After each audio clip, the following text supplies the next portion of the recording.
تمہارا تمہارا صادق اور تمہارا رشتہ اور تمہارا جمع تمہارا رسول ماشاء گمراہ نہیں ہوا وما ہوا اور نہ ہی کسی طریقے سے سکتا ہے مماثلت کو رہے ہوا وقت اور کوئی مرضی سے اپنی خواہش شیطانی کی بنیاد کوئی کلام نہیں کرتا ہے ان معاہدہ کرنے ہوا اگر کوئی دوسری زبان ہے تو مجھے زندگی پر سمجھدار ہے اور کچھ نہیں ہے یعنی جو بھی کہتے ہیں غلط وہ مجھے پر سمجھدار ہے کیونکہ قرآن مجید ہے کلام باری ہے کلام باری ہے یہ اس کا کلام ہے کہ جو کلاموں کا بھی خالق ہے یعنی پوری دنیا میں جتنے کلام پائے جاتے ہیں ہر بولنے والا اپنی گفتگو کا خالق ہوتا ہے وہ بولتا ہے تب گفتگو وجود میں آتی ہے لیکن پروردگار عالم وہ ہے کہ جو پوری کائنات کے کلاموں کا بھی خالق ہے یعنی اس نے الفاظ کو خلق کیے معانی کو خلق کیے حروف بنائے اس نے تمام چیزیں بنائی ہیں یہ کلام بھی کلام کا پروردگار ہے یہ کلام ہے خالق کلام ہے اور اس میں ذمہ داری بھی اللہ اپنے نبی کے کلام کی لے رہا ہے اپنے نبی کی گفتگو کی ذمہ داری لے رہا ہے والنجم اذا ہوا قسم ہے ستارے کی جو ٹوٹا ما ضل صاحبکم ما غوا تمہارا صاحب کبھی گمراہ نہیں ہوا تمہارا مشیر کبھی بہکا نہیں ہے اور نہ ہی کسی طریقے سے بھٹکا ہے نہ ہی وہ گمراہی کا شکار ہوا ہے وما ينطق عن الهوى وہ اپنی مرضی سے کوئی کلام کرتا ہی نہیں ہے ان ہوا کا ہوا اور ہمارے نبی کی شان یہ ہے کہ وہ جب بھی بولتے ہیں تو حکم پروردگار ہوتا ہے یہ ہے قرآن کی آیت اس کا میں دو مرتبہ آپ کی خدمت میں مختلف طریقے سے ترجمہ کر دیا ہے چونکہ قرآن کی آیت ہے لہذا ہر اور لفظ توجہ کرنے کی ضرورت ہے اور غور کرنے کی ضرورت ہے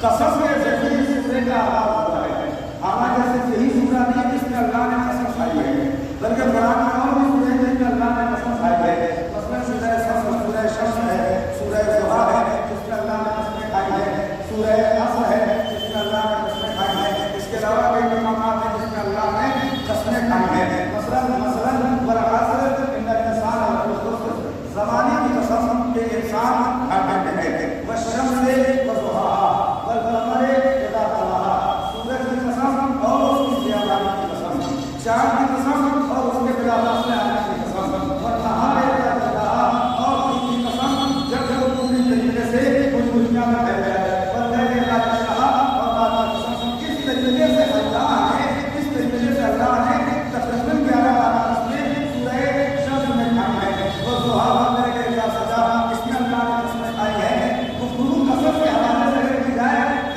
تو پھر سوال یہ ہے کہ اللہ کو قسم کھانے کی ضرورت کیا ہے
تو قرآن میں البتہ زبردستی قسم کھانا ہوتا ہے.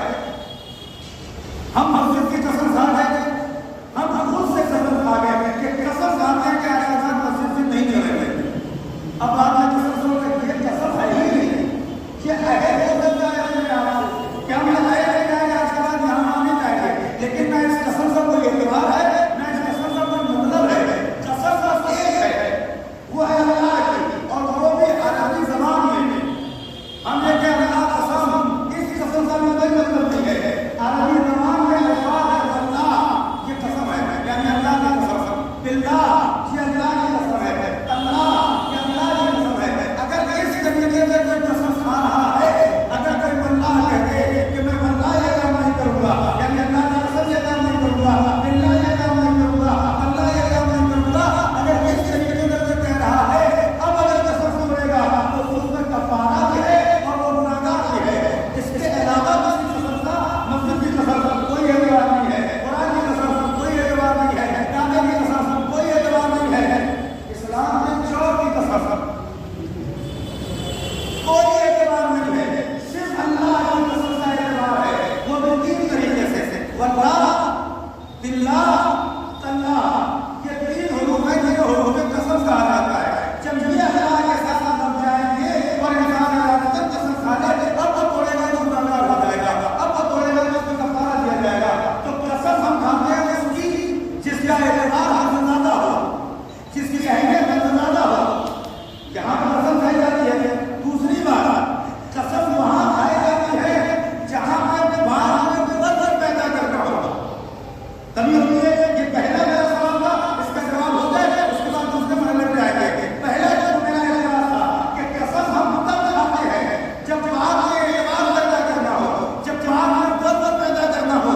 تو اللہ کو اپنی بات میں وزن پیدا کرنے کی کیا ضرورت ہے؟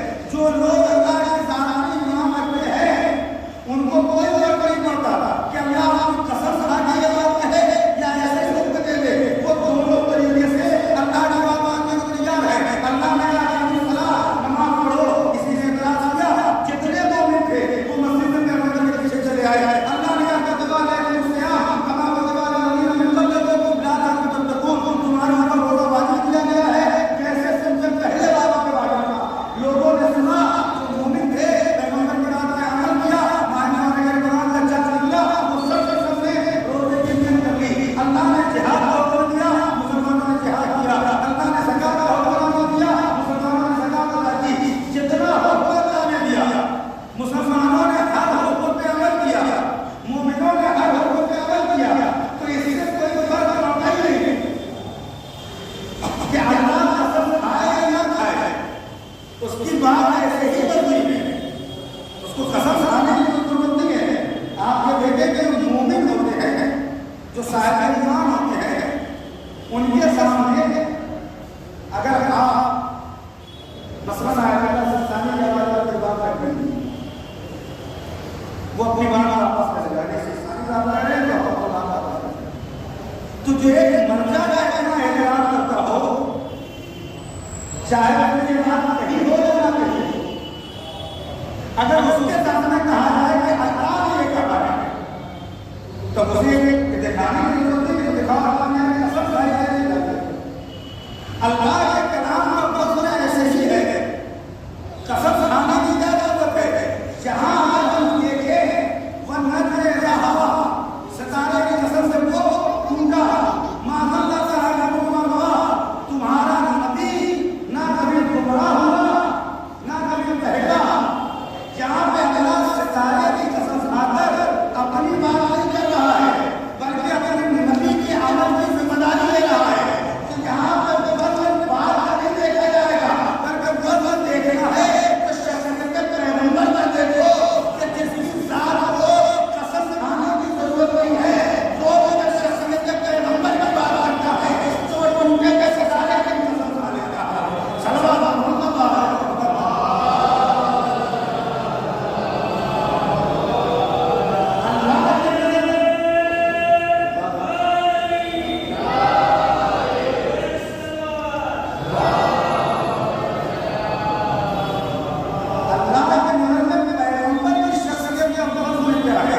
پیغمبر کی شخصیت اتنی بڑی ہے کہ اللہ نے اپنے نبی کے لیے ہر جگہ اپنے لیے قسم نہیں کھاتے تھے، کبھی کبھی اپنے عزیز کے لیے، اپنے دوست کے لیے، اپنے ساتھی کے لیے کہ میں قسم کھانا کہتا ہوں میرا یہ دوست ایسا نہیں کر سکتا، اس سے یہ ثابت ہوتا ہے کہ اس کے دوست کے ہیں جس کی نگاہ ہے اللہ کی نگاہ ہے شخصیت پیغمبر پر کتنا فضل ہے کہ اس نے پیغمبر کے عمل میں ذمہ داری قسم کھا کے لے لی۔ اور یہ کب واقعہ ہوا، کب قسم کھائی اللہ نے، کب ایسا ہوا؟ مکے میں یا مدینے میں؟ پیغمبر کی زندگی دو ہی جگہ ہے، مکے میں ہے، مدینے میں ہے۔ پیغمبر اللہ علیہ وسلم بعد اللہ علیہ وسلم مکے میں ہے۔ پھر ایک وقت ایسا آتا ہے کہ کفار مکہ پیغمبر کو جب پریشان کرتے ہیں تو پیغمبر ہجرت کا ارادہ کرتے ہیں، یہاں ایک بات نہیں جاتا ہے، البتہ وہ بات غلط رستے کی شان ہے پیغمبر کے خلاف۔ وہ کیا ہے؟ پیغمبر نے مکے سے ہجرت کیوں کی؟ اس لیے کہ ایک جان کا خطرہ تھا۔ اب آئیے، جو نبی ہوتا ہے اس کے لیے ضروری ہے کہ اپنے زمانے کے تمام لوگوں سے بہتر ہو، تب تک وہ نبی ہو سکتا ہے۔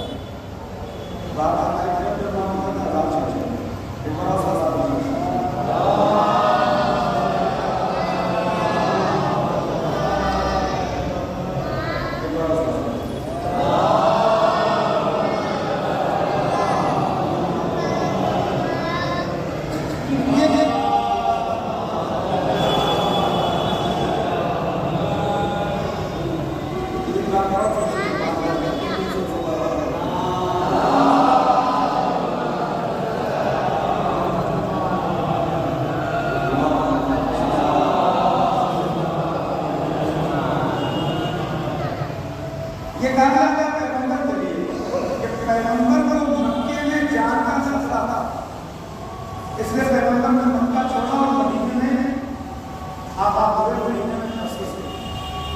میں نے عرض کیا کہ نبی کے لیے ضروری ہے جو اپنے زمانے کے تمام لوگوں سے بہتر ہو، تب تک وہ نبی ہو سکتا ہے۔ کیوں بہتر ہو؟ اس لیے کہ پوری دنیا اس کی اطاعت کرتے ہیں، تو انسان اطاعت اسی کی کرتا ہے جسے اپنے جب بہتر سمجھتا ہے۔ مسجد ہے، مصلی ہے، محراب ہے، نماز کا سب ہوگا، جماعت ہوگی، آپ آگے کسی کھڑا کریں گے، مولانا کا ہر مولانا نہیں اسے کسی آپ کے اندر بہتر سمجھتے ہیں۔ اگر کسی نے 4 مکان حاصل ہونے میں 10 کیا ہو اور آپ جانتے ہو یہ غیر لوگوں کے مکان کا حاصل چھینا ہے، آپ نماز پڑھیں گے اس کے ساتھ آپ طبیعت کا معنی نہیں کریں گے، شخصیت کے اوپر لیتے ہیں اس کے لیے نماز پڑھے کیوں؟ اس لیے کہ وہ لازم ہے، عادل نہیں ہے۔ نمازی کے لیے عادل ہونا ضروری ہے۔ عادل ہونے کا کیا مطلب؟ کہا ہے کہ وہ سنت کوئی بھی معنی کرتا ہو، جیسا کیا سنت اللہ کی شرط اس لیے لگائی گئی ہے کیونکہ اس کی تنہائی کا کوئی ضابط نہیں ہے اور اس کے چکر میں آنا کسی کو اجازت نہیں دی ہے۔ سماجی اعتبار سے معاشرے کے لیول پر وہ کوئی گناہ نہ کرتا ہو، وہ ہے عادل، اور اسے آگے میدان میں کھڑا کر کے کوئی آپ نماز پڑھائی۔ تو جب ایک چھوٹی سی مسجد کے امام کے لیے تمام معمولین سے بہتر ہونا ضروری ہے، تو جسے اللہ نے پوری کائنات کا حاکم بنایا ہو اس کے لیے بہتر ہونا ضروری ہے یا نہیں ہے؟ اب کتنا بہتر ہونا ضروری ہے؟ کتنا بہتر ہونا ضروری ہے؟ اتنا بہتر کہ جتنے بہتر لوگ اس کی پیروی کر رہے ہیں، پیروی کرنے والوں میں سے ہم کرنے چاہے نہیں ہیں، پیروی کرنے والوں میں سے ہم جانے پر پڑھے لکھے نہیں ہیں، بلکہ پیغمبر کی اطاعت کرنے والوں میں ایک سائنسدان پیغمبر کا کبھی ہے، ایک ڈاکٹر میں پیغمبر کا کبھی نہیں ہے، مسلمان سائنٹسٹ نہیں ہے، جو سائنسدان ہے جو پوری دنیا کے اثرات پر واقف ہے اس کو پیغمبر کی اطاعت کرنی ہے، جو ایک ڈاکٹر ہے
ڈر ہے کہ نہیں ہے؟